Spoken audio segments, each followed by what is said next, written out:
Hello guys, the depth queen स्वागत करती है अपने डार्क डेप्थ वर्ल्ड में। और आज मैं जिस फिल्म को रोस्ट करने वाली हूँ उस फिल्म का नाम है ए दिल है मुश्किल। और सच में इस मूवी का नाम ही मुझे लगता है बहुत ही ज़्यादा गलत है। इसका नाम होना चाहिए कि इस मूवी को समझना है मुश्किल, क्योंकि इसमें डायरेक्टर कहना क्या चाहते हैं, बताना क्या चाहते हैं, दिखाना क्या चाहते हैं, समझाना क्या चाहते हैं। ठीक है, डायरेक्टर की अपनी एक पर्सनल ओपिनियन है जिसको वो फिल्म के माध्यम से दिखाते हैं और नॉर्मलाइज करने की कोशिश करते हैं। जो ठीक है, जो चीज़ वैलिड लगती है वो वैलिड लगती है, लेकिन हर चीज़ वैलिड नहीं लगती है। और जब बात रिलेशनशिप की आए तो फिर अगर आपके माइंड में कन्फ्यूजन है, आपके माइंड में क्लियरिटी नहीं है, तो फिर आपकी लाइफ कभी भी आसान नहीं बन सकती है। इतना सारा झोल झपाटा अगर आप लेकर अपने माइंड में रहते हैं और एक ओपिनियन बनाते हैं रिलेशनशिप्स के ऊपर, तो फिर आप लाइफ में ना खुश रह पाते हैं ना किसी और को खुश रख पाते हैं। स्पेशली आप खुद का तो पता नहीं, लेकिन दूसरे की लाइफ तो आप हेल ज़रूर बनाते हैं। और इस फिल्म में भी यही देखने को मिला है। मैं आपको बता दूं कि जब आप ये फिल्म देखेंगे ना तो आपको ऐसा लगेगा कि इससे बेहतर तो मैं कोई बच्चों की पहेली ही सुलझा दूं। वो हम बचपन में सुनते थे ना, ईचक दाना बीचक दाना, दाने ऊपर दाना ईचक दाना, वो ज़्यादा सही लगेगा। फिर आपको ऐसा लगेगा कि भाई इससे तो सीधी जलेबी है, जलेबी ज़्यादा आपको अच्छी लगने लगेगी, क्योंकि आपको लगेगा कि भाई जलेबी तो बेकार में बदनाम है कि भाई टेढ़ी मेढ़ी है, कोई उसकी कोई सीधी कोई राह नहीं है, डगर नहीं है। लेकिन यहाँ तो जलेबी से भी ज़्यादा उलझी ये पिक्चर है, जिसमें आपको समझ ही नहीं आएगा कि जो हीरो है वो हीरो लग ही नहीं रहा है, वो तो हीरोइन लग रहा है। और जो हीरोइन है वो हीरोइन नहीं लग रही बल्कि हीरो लग रही है। इतना ज़्यादा कन्फ्यूजन है। ये जो डायरेक्टर साहब हैं जिन्होंने कई साल पहले एक फिल्म बनाई थी कुछ कुछ होता है, जिसमें इन्होंने एक डायलॉग दिया था कि भाई प्यार दोस्ती है, दोस्ती ही प्यार है। लेकिन इस फिल्म में तो प्यार एक्चुअल में है क्या? दोस्ती है, ठरक है, हवस है, शादी है, मेंटल सेटिस्फैक्शन है, या फिज़िकल सेटिस्फैक्शन है, या मेंटल डिस्ट्रक्शन है क्या शादी? है क्या? दो लोग अलग हुए तो हुए क्यों, साथ में हैं तो हैं क्यों? इतना ज़्यादा, मतलब मैं क्या बोलूँ, आपको अपने आप पर ही गुस्सा आएगा जब आप ये फिल्म देखेंगे। और सबसे ज़्यादा पता है मुझे जिस शख्स के लिए बुरा लगा तो वो था फिल्म का हीरो रणबीर कपूर। और मैं ये फिल्म के लिए नहीं, मैं असल ज़िंदगी के लिए भी कह रही हूँ कि रणबीर कपूर जैसा जो, मतलब कि शायद लास्ट ऐसा नेपो किड है जो अपने आप में बेस्ट है। देखिए, पर्सनली वो कैसा भी हो रणबीर, लेकिन अगर मैं उसे प्रोफेशनली जज करूं तो उसमें किसी भी चीज़ की कोई कमी नहीं है। मैं उसको सर्वगुण संपन्न मानती हूँ एक एक्टर के रूप में, चाहे वो लुक्स हो, चाहे वो डांस हो, चाहे वो परफॉर्मेंस के रूप में हो। रणबीर ने जब जब उसने अपने आप को हर एक कसौटी पर पब्लिक के खरा उतारा है। लेकिन इस फिल्म में आपको लगेगा कि एक टैलेंटेड एक्टर की मतलब क्या गत बना दी है पिक्चर में। और सच में जब मैंने ये फिल्म देखी ना, मुझे रणबीर कपूर से बड़ी गंदी वाइब्रेशन आई, सच में कह रही हूँ। मुझे ना उसको देखकर बड़ी गंदी फीलिंग आ रही थी कि ये क्या है। मतलब ऐसा लग रहा था कि पता नहीं बेचारे के साथ ये फिल्म करने के समय कुछ असल में भी इसके साथ कुछ हो रखा है। बहुत ही मुझे बुरा लगा, बहुत ज़्यादा। और अनुष्का शर्मा का जो कैरेक्टर है, देखो अनुष्का शर्मा एक अच्छी एक्ट्रेस थी, वो बात अलग है कि भाई उसको समझ में आ गया कि भाई मेरे लिए अब इस प्रोफेशन में कुछ करने लायक है नहीं, तो चलो बोरिया बिस्तरा बांधो, शादी करो, बच्चे बच्चे पैदा करो और फिर एक आराम की ज़िंदगी जियो, थोड़ा बहुत लाइमलाइट में दिखती रहो, दैट्स इट। तो ये अनुष्का शर्मा ने भले ही अपनी पर्सनल लाइफ में कैसे भी फैसले किए हों, लेकिन अगर बात करें इस फिल्म के बारे में तो अनुष्का का बिल्कुल मुझे रोल समझ में नहीं आया। अनुष्का भी एक बहुत ही कंफ्यूज्ड लड़की थी। कहने को आपको लगेगा कि नहीं वो तो बहुत क्लियर थी, बट एक्चुअल में वो भी बड़ी कंफ्यूज थी। जिस लड़के को तुम दोस्त मानकर उसके साथ इतनी क्लोज हो रही हो, तुम सब कुछ कर रही हो उसके साथ, तुमने एक टाइम पर उसके साथ सब कुछ करना चाहा, किया नहीं किया वो अपनी तुम्हारी मर्जी रही, लेकिन तुमने हमेशा खुद को जो है वो खुला रखा। लेकिन खुला इतना कर दिया कि तुम्हें खुद समझ नहीं आया कि तुमने जो है फिर उसके बाद उस लड़के को ही कंफ्यूज कर दिया ये कहकर कि मैं तो भाई शादी किसी और से करूँगी, मैं तेरे साथ सब कुछ करूँगी लेकिन शादी तुझसे नहीं करूँगी। तू मेरा बहुत अच्छा दोस्त है लेकिन तू मेरा पति नहीं बन सकता। जबकि कई साल पहले करण जौहर ने हमें ये सिखाया कि जो आपका एक अच्छा दोस्त होता है वही आपका एक अच्छा लवर फ्रेंड भी बन सकता है।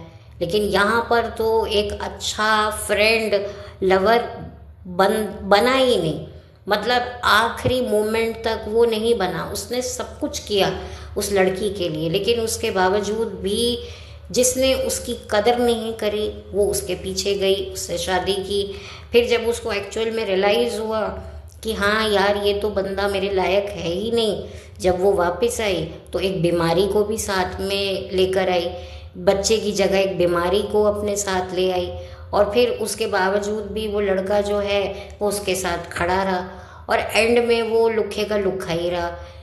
हालांकि वो भी अपनी लाइफ में कहने को किसी और औरत के साथ मूव ऑन कर गया, लेकिन वहाँ जी पता चला जो उस लड़की का एक्स हस्बैंड है वो तो बड़ी शिद्दत से उसे प्यार करता है, वो तो बड़ी एक तरफा मोहब्बत करके बैठा हुआ है। तो उसको लगा यार मैं क्या हूँ, मैं वापस जाता हूँ अपनी एक तरफा मोहब्बत के पास। मतलब मैं खुद इसकी कहानी आप लोगों को सुना नहीं पा रही हूँ। मुझे पता है मैं सुनाऊंगी तो मैं खुद ही कंफ्यूज हो जाऊंगी और ये पॉडकास्ट बर्बाद हो जाएगा। तो आप सोच सकते हैं ये पिक्चर अपने आप में ही कितनी बड़ी बर्बादी थी, और ये फिल्म अपने आप में करण जौहर के लिए बहुत बड़ी मुसीबत भी बन गई। कहने को ये करण जौहर का one of the most ambitious project था जिसको वो बड़े बाजे गाजे के साथ जो है रिलीज़ करना चाहते थे, लेकिन उससे पहले ही कुछ टेंशन हो गई देश में जिसकी वजह से उनको काफ़ी बैकलैश हुआ।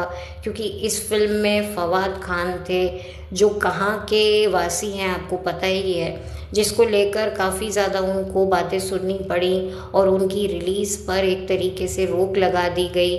उन्होंने कई सीन्स फवाद के काटे लेकिन वो पूरी तरह से नहीं काट पाए क्योंकि उसका भी एक इम्पॉर्टेंट रोल था, उसको दिखाना ज़रूरी था।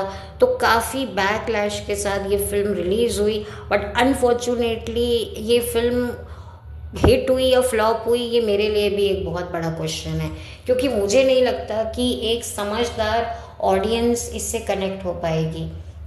भाई चाहे कोई भी जनरेशन हो, चाहे वो आज की हो, पुरानी हो, कैसी भी हो, हर इंसान ज़िंदगी में उसको यही सिखाया जाता है कि जब तक आपकी लाइफ में आप चाहते क्या हो, आपके डिसीजन की जब तक क्लियरिटी नहीं है तब तक आप लाइफ में कभी भी अच्छे से नहीं रह पाते हो।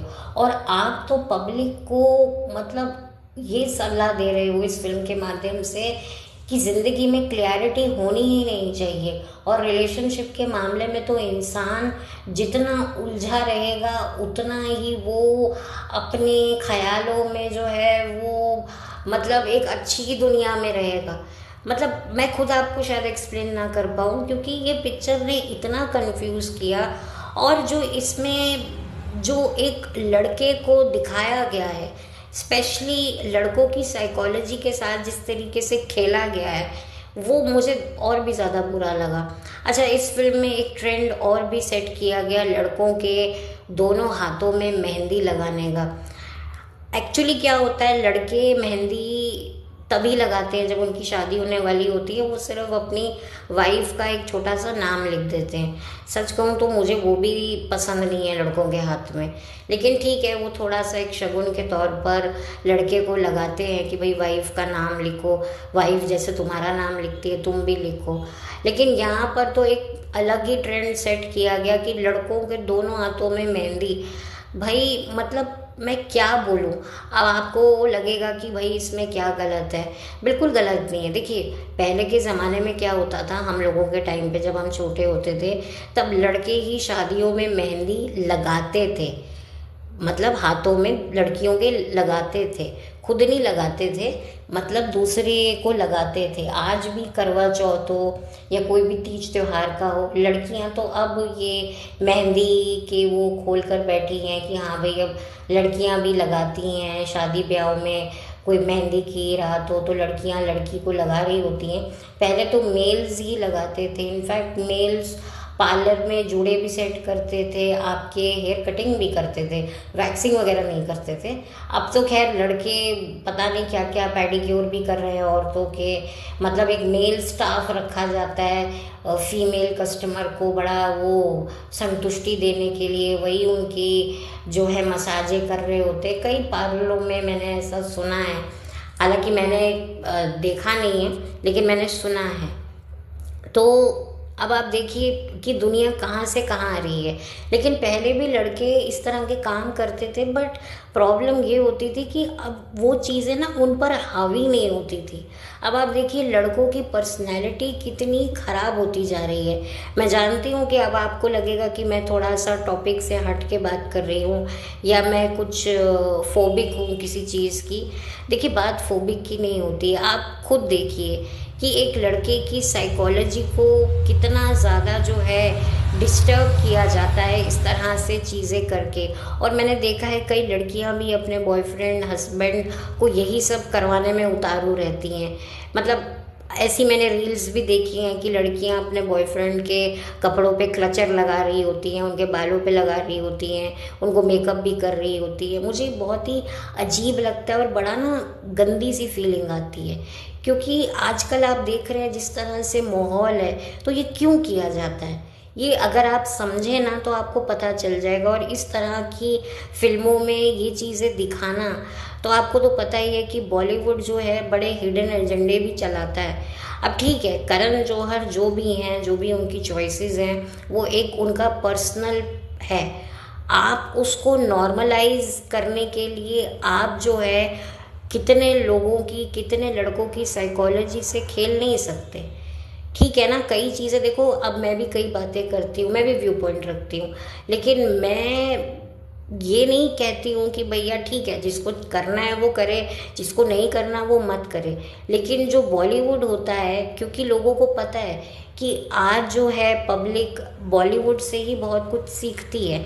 जैसे कि मैंने पहले भी कहा था कि 1998 में आई हुई अंजलि, 8 साल की अंजलि, तब हम लोगों को बड़ी अजीब लगती थी, लेकिन आज आप देखिए हर घर में अंजलि है। 5-5 साल की लड़कियां भी एकदम अंजलि, जो फिल्म कुछ कुछ होता है में जो बड़बड़ करती थी, जिस तरीके से एक्सप्रेशन बनाती थी, जिस तरीके से वो बातें करती थी मैच्योरली, आज आपको वो 5 साल की लड़की भी देखने को मिलेगी। तो ये क्यों होता है? क्या बॉलीवुड को पहले ही पता होता है कि भाई आने वाले 10 सालों में क्या होगा, या फिर ये उनका एजेंडा होता है? और ये सवाल मेरा ही नहीं है, बहुत सारे जो जेन्युइन लोग हैं ना, उनको भी ये सवाल लगता है। तो खैर ये तो बात हो गई कि किस तरीके से फिल्म के माध्यम से लड़कों की साइकोलॉजी के साथ कितना खेला जाता है। और इस फिल्म में जो एक लड़के की जो हालत बताई है, सच में मुझे बड़ा ही अजीब लगा और बड़ा ही अजीब सी फीलिंग आई। और आपको भी, मुझे नहीं पता आप लोगों का क्या रणबीर को देखकर जो एक ओपिनियन है, लेकिन मैं ये कहूँगी कि इस फिल्म में मुझे रणबीर बिल्कुल भी अच्छा नहीं लगा है। शायद अब आप लोग कहेंगे क्यों आपको एनिमल मूवी में अच्छा लगा है, एनिमल में तो उसने ये काम किया, उसने ये हरकतें करी, बिल्कुल ठीक है, वो भी कोई सही नहीं है। लेकिन ये जो चीज़ आपको रणवीर की इस फिल्म में देखने को मिलेगी ना, ये ऑटोमेटिकली आपको एक अलग तरीके का ही गुस्सा रणवीर को देखकर आएगा फिल्म में। अब मैं बात करूंगी इस फिल्म में ऐश्वर्या की। ऐश्वर्या ने भी जो है बड़ा ही एक तड़केदार भड़केदार रोल किया था, क्योंकि बच्चन परिवार की बहू बनने के बाद एक तरीके से वो एक्ट्रेस से ज़्यादा बहू के रूप में अब फेमस होने लगी थी। और बहुत सालों के बाद, शादी के कई सालों के बाद, बच्चे होने के बाद जो ऐश्वर्या है वो इस फिल्म में इतनी बोल्ड दिखी हैं, क्योंकि इस फिल्म में रणबीर के साथ जिस तरीके के उनके सीन रहे हैं वो काफ़ी हैरान कर देने वाले थे। एक्चुअली करण जौहर ने बिल्कुल 1% भी जो है कमी पेशी नहीं रखी इस फिल्म को जो है वो पब्लिक की नज़र में आई कैचिंग बनाने के लिए। यहाँ तक कि एक लेजेंड सिंगर का भी उन्होंने मजाक उड़ाया। वो बात अलग है कि बाद में आप सॉरी बोल दो। मुझे लगता है कि ये सारी बातें इसीलिए बोली जाती हैं कि हमारी कोई हाइप होगी, बाद में हम भले ही माफ़ी मांग के चीज़ों को सॉर्ट कर लेंगे, लेकिन ये करना भी ज़रूरी है जिससे जो है एक हाइप हो, एक स्पार्क हो। तो मुझे अब ऐसे ही लगता है कि जो फिल्म की कोई डायलॉग रिलीज से पहले डायलॉग बड़ा कंट्रोवर्शियल हो जाता है या कोई ऐसा सीन, मुझे तो अब ये एक सोची समझी साजिश लगती है। और अब मुझे ये देखकर कोई हैरानी नहीं होती है, क्योंकि भाई फिल्म को ट्रेलर दिखा दिया, लेकिन ट्रेलर में ऐसी कोई चीज़ दिखानी पड़ती है जिससे बज़ क्रिएट हो। और जो करण जौहर है उसने पूरा बज़ क्रिएट किया हर तरीके से। फिल्म इतनी ज़्यादा कंट्रोवर्शियल थी, रिलीज़ नहीं हो रही थी, प्लस उसमें एक लेजेंड सिंगर पर भी एक चुटकी ली गई, तो ऐसा लग रहा था कि भाई फिल्म लोग जाएंगे, देखेंगे, पागल हो जाएंगे। डेफिनेटली लोग पागल हुए, क्योंकि लोगों को फिल्म ही समझ नहीं आई। भाई कहना क्या चाहते हो, प्यार करे ना करे, लड़की से दोस्ती करे, दोस्ती की आड़ में अफेयर अफेयर खेलें, बिस्तर पे कबड्डी करें, दंगल करें और उसके बाद शादी ना करें। मतलब फिर यही बात हो गई ना कि तुम एक लड़का लड़की दोस्ती की आड़ में सब कुछ करो, बस शादी मत करो। शादी फिर तुम किसी और से करो, फिर उसके साथ जो है तुम रहो नहीं रहो, मन है तो छोड़ दो, फिर अपने उसके पास एक ऑप्शन की तरह उस फ्रेंड को रखो। यही वाली बात हुई ना। इतना झोल झपाटा इस फिल्म में किया गया है। तो अगर मैं बात करूँ ऐश्वर्या की, तो ऐश्वर्या बहुत ही खूबसूरत लगने की उन्होंने कोशिश तो करी है, लेकिन वही वाली बात है कि ऐश्वर्या जैसी एक सीनियर एक्ट्रेस को एक आई कैंडी की तरह ही इस्तेमाल किया गया है। और फिर ऊपर से शाहरुख खान को लाया गया कि भाई वो शाहरुख और ऐश्वर्या की जो एक फिल्म थी देवदास, तो एक तरीके से भाई साथ में आ रहे हैं तो कोई बहुत अच्छी केमिस्ट्री होगी, क्या होगी। ये भी एक और टेक्निक थी फिल्म को हाइप क्रिएट करने की। बट सच में शाहरुख का होना ना होना मुझे कोई वो नहीं लगा, क्योंकि शाहरुख भी उस फिल्म में आकर बस अंदाज अपना वो दिखा करके बड़ा एक लवर बन के, डेफिनेटली मुझे लगा कि कहीं ना कहीं शाहरुख जो है वो रणबीर को ये कह रहे हैं कि भाई मैं ही हूँ असली लवर बॉय, मेरे सामने बेटा तुम कुछ नहीं हो। और अगर आप उन दोनों का सीन भी देखें, एक सीन है जहाँ पर शाहरुख खान और रणबीर कपूर आमने सामने बात कर रहे हैं और अपना एक वो उनका एक डायलॉग डिलीवरी चल रही है दोनों की, तो कहीं ना कहीं शाहरुख को वो दिया गया है कि भाई डायलॉग रोमांटिक बोलने के मामले में तो मैं ही आगे हूँ। तो वो चीज़ रखी करण जौहर ने, लेकिन कोई काम नहीं आया, क्योंकि वो चीज़ ठीक बैठी नहीं। भाई एक हस्बैंड जब अपनी बीवी से इतना प्यार करता है, एक तरफा मोहब्बत की बात करता है, तो उस औरत ने उसको छोड़ दिया और उसके बाद भी वो उससे कनेक्ट है, या तो वो ना वो कनेक्ट नहीं है, तो ये भी एक बड़ा समस्या है। मुझे लगता है जो बॉलीवुड में जो डिवोर्स के बाद जो हस्बैंड वाइफ लाला लाला पापा पापा करते हैं, उसको नॉर्मलाइज दिखाने की कोशिश की। क्या उनमें से किसी एक में एक तरफा मोहब्बत होती है इसीलिए वो साथ साथ घूमते हैं? मतलब आप सोच कर देखिए कि कैसी कैसी चीज़ों को नॉर्मलाइज करवाया जा रहा है। हमारे यहाँ पे तलाक होता है ना, तू अपने रास्ते मैं अपने रास्ते, तू ना हमें देखना ना हम तुझे देखेंगे। लेकिन यहाँ पर तो भाई देख देख कर क्या रोमांटिक डायलॉग बोल रहे हैं भाई। यहाँ हमारे यहाँ औरतें पतियों को कोसती हैं, शादी को इतने साल हो गए हैं, कभी तुमने प्यार से मेरी तरफ देखा नहीं, जब देखो तो माँ बहनों के पीछे मुझसे लड़ते रहे, क्या है। और यहाँ पर देखो पति, तलाकशुदा पति ऐसे जान न्यौछावर कर रहा है। तो ये सारी चीज़ें ना समझ से परे थी, मेरे लिए तो बिल्कुल समझ से परे थी। और मैंने तभी इस फिल्म को जब देखा ना, तो उसके बाद मैंने कभी भी इस फिल्म को दोबारा देखने की ख्वाहिश नहीं करी। क्योंकि क्या होता है ना, जब आप कई बार कुछ ऐसी फिल्में होती हैं जिसको आप शायद कुछ साल बाद पलट के देखना चाहो, लेकिन ये एक ऐसी फिल्म है जिसको शायद मैंने कभी दोबारा पलट के देखना नहीं चाहा। और अभी भी जो है, मैंने जो उस वक्त फिल्म देखी थी जब ये फिल्म आई थी तब की मैंने देखी हुई है। दोबारा इसके साथ किसी के साथ मैंने इस फिल्म को देखना चाहा, लेकिन थैंकफुली उस इंसान ने भी बंद करवा दी ये फिल्म कि नहीं भाई मुझे नहीं देखनी, मुझे तो ये समझ में ही नहीं आ रही। क्योंकि एक्चुअल में आपको फिल्म नहीं समझ में आएगी, बिल्कुल नहीं समझ में आएगी। और इस फिल्म के गाने हाँ बहुत चले, टाइटल ट्रैक बहुत चला, प्रीतम का म्यूज़िक था, और चन्ना मेरेया भी काफ़ी पॉपुलर हुआ था, क्यूटी पाई भी काफ़ी शादी ब्याहों में काफ़ी बजता है, काफ़ी फुट टैपिंग नंबर है, पेपी सॉन्ग है। तो गाने इसके ज़रूर अच्छे रहे और गानों ने थोड़ी मदद करी। लेकिन जब कहानी ही समझ में नहीं आई तो ये गाने भी जो हैं वो वेस्ट लगे कि अच्छे गानों को एक अच्छा स्क्रीन प्ले नहीं मिला, एक अच्छा एक सेटिंग नहीं मिली। तो अगर इस पिक्चर को याद करेगा भी कोई तो सिर्फ शायद गाने की वजह से याद कर ले, बाकी तो इस फिल्म में ऐसा कुछ भी नहीं है।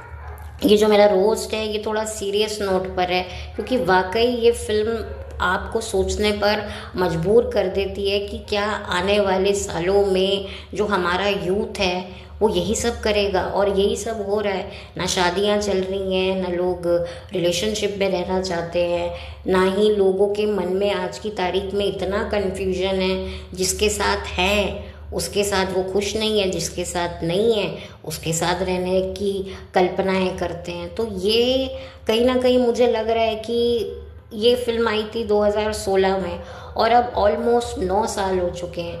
तो डेफिनेटली अब आप देखिए ना कि इन 10 सालों में 9 सालों में वैसी ही सिचुएशन आ तो गई है। यानी कि ये वही बात थी ना कि एक एजेंडे को इन लोगों ने फॉलो किया कि भाई अब हमें लोगों को कैसे मैनिपुलेट करना है। क्योंकि जो पूरा बॉलीवुड है, ये एंटरटेनमेंट इंडस्ट्री है, वो ऐसे ही रिलेशनशिप पे सरवाइव कर रही है।